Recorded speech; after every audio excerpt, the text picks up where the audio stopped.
Bab 2731. Tak terkalahkan. Berlutut.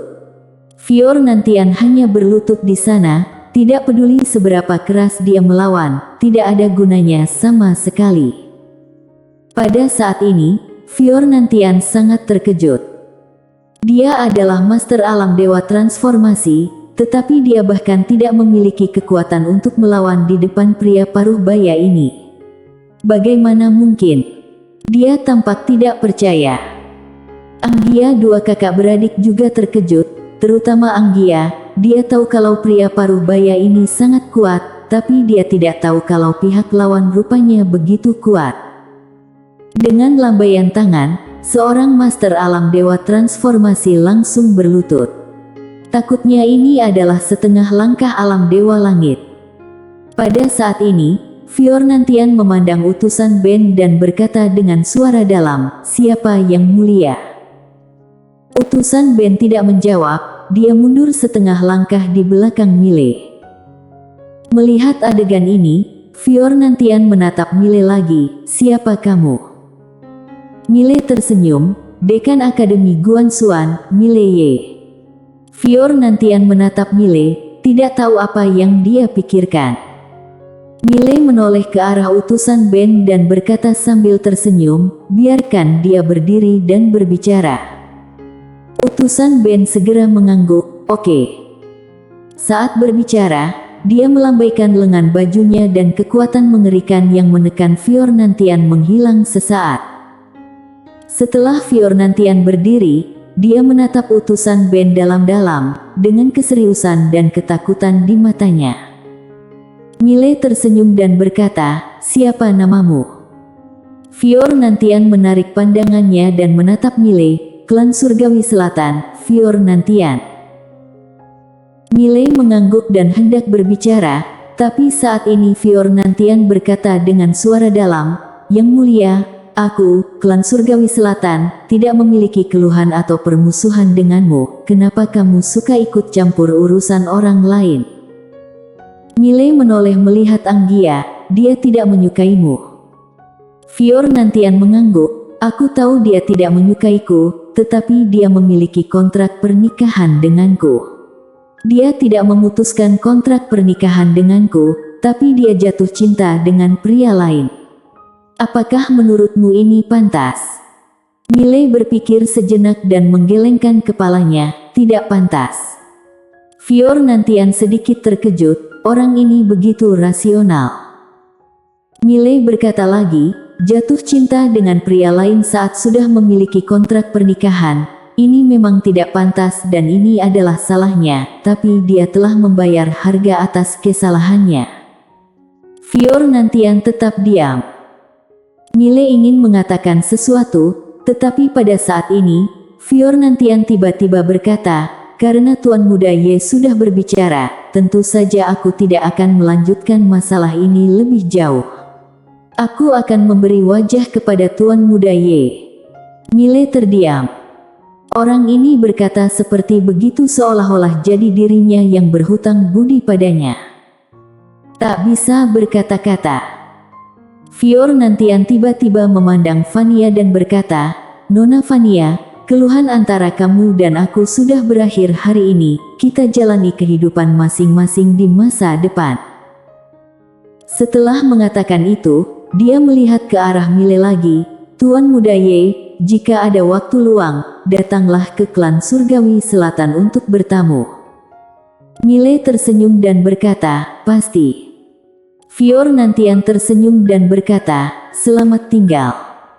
Setelah mengatakan itu, dia berbalik dan menghilang di ujung langit berbintang. Mile melihat ke ujung langit dan tersenyum ringan, lalu menoleh melihat Fania, "Kamu benar-benar sudah bebas sekarang." Fania memandang Mile dan berkata, "Terima kasih." Mile tersenyum dan berkata, "Sama-sama."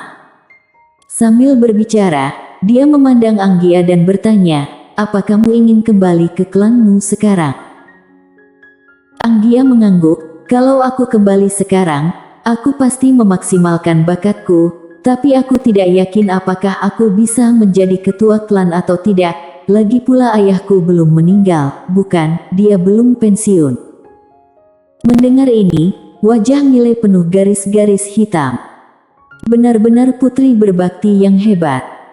Anggia menoleh ke arah Fania. Kak, apa kamu benar-benar tidak mau kembali bersamaku? Fania menggelengkan kepalanya. Tidak.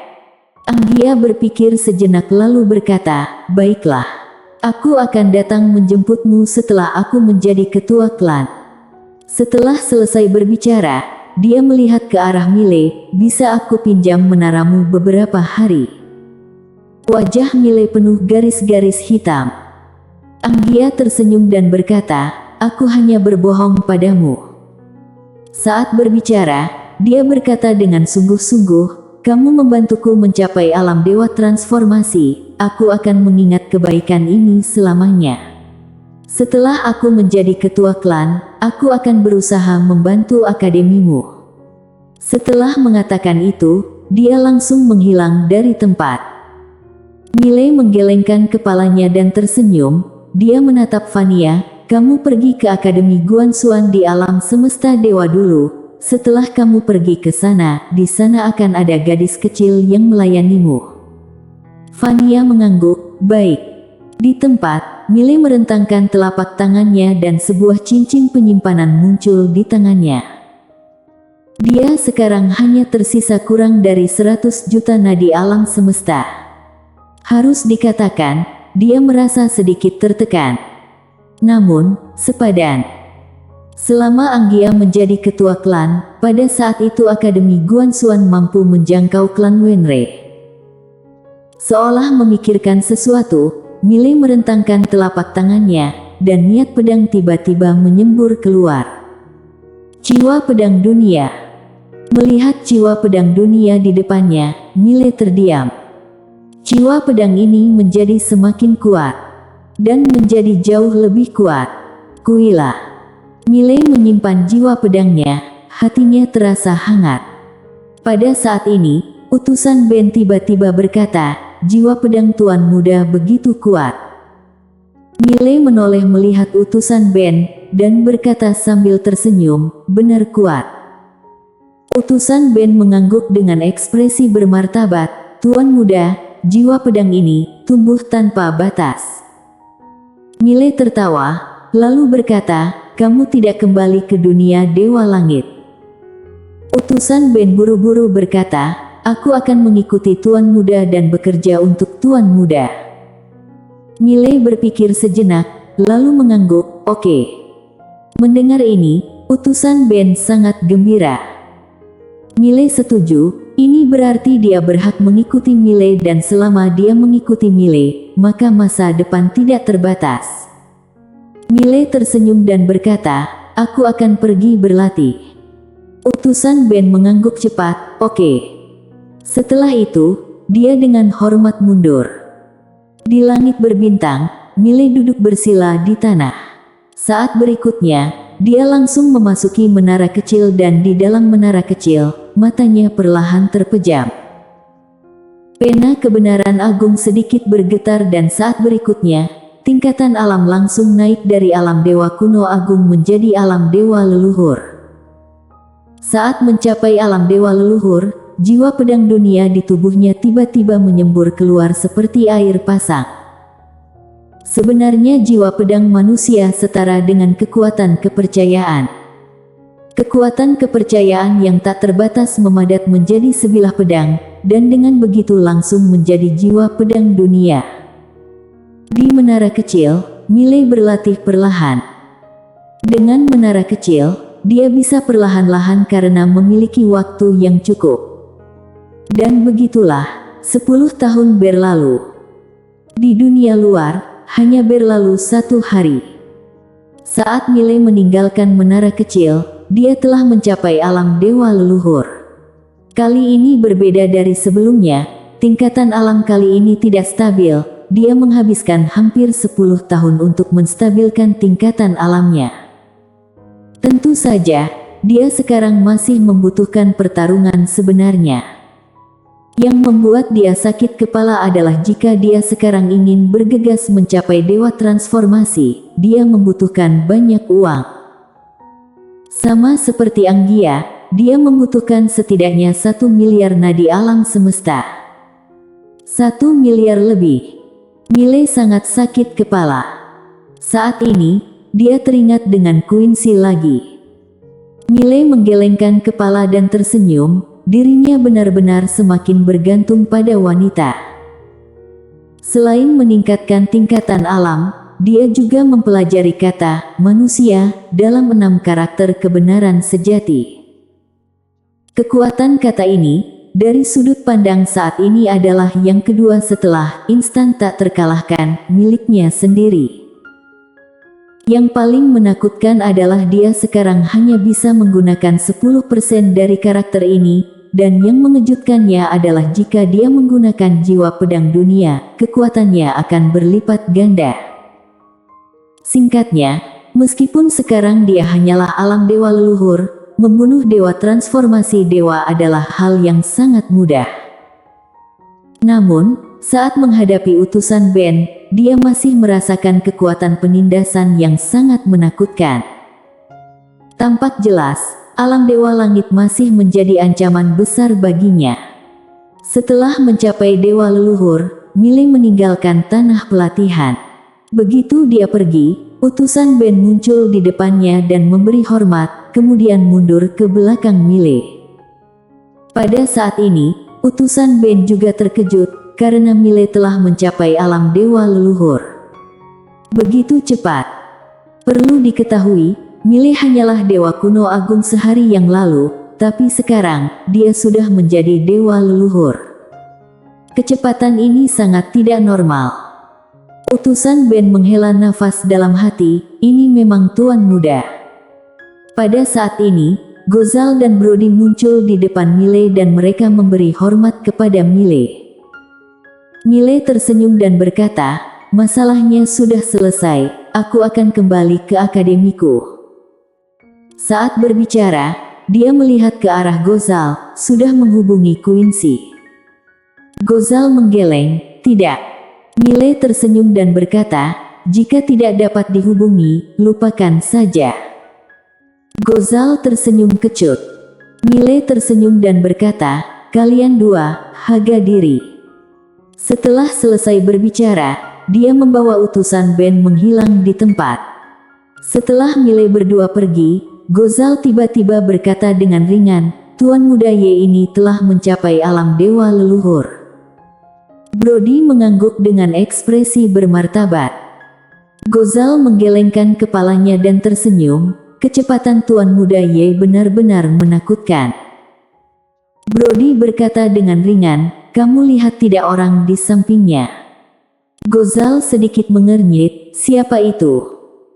Brody berkata dengan suara dalam, klan Zong sudah dihancurkan, dan orang ini yang melakukannya. Gozal. Brody berkata, orang itu pasti berasal dari klan Yang. Saat berbicara, dia melihat ke arah ujung langit dan berkata dengan ringan, klan yang misterius ini akhirnya sudah muncul ke permukaan secara bertahap.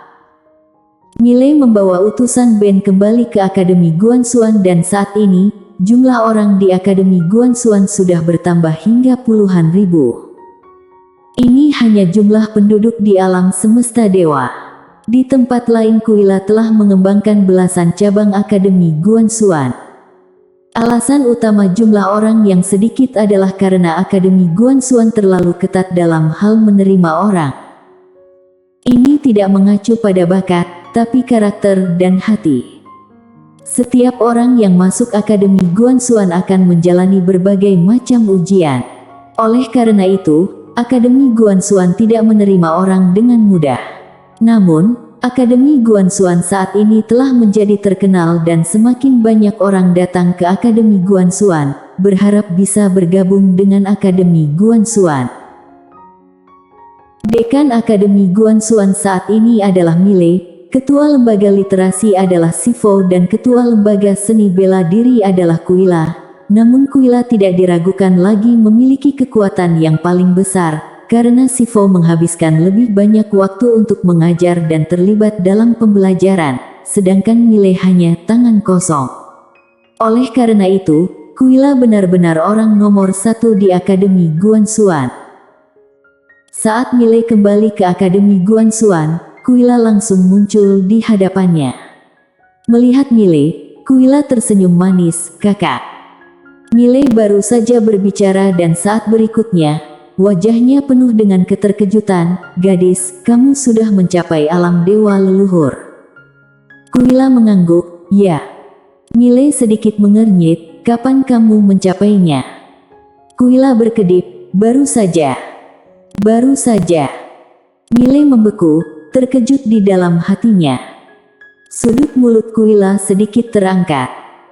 Perjalanan seni bela diri, selama dia mau, maka sekarang dia pun bisa mencapainya akhir dan berdiri bahu-membahu dengan 3 pedang. Tapi dia tidak mau. Dia ingin pergi bersama kakaknya. Tak terkalahkan. Itu sangat membosankan. Kapanpun Mile tak terkalahkan, saat itulah dia juga tak terkalahkan. Bersambung.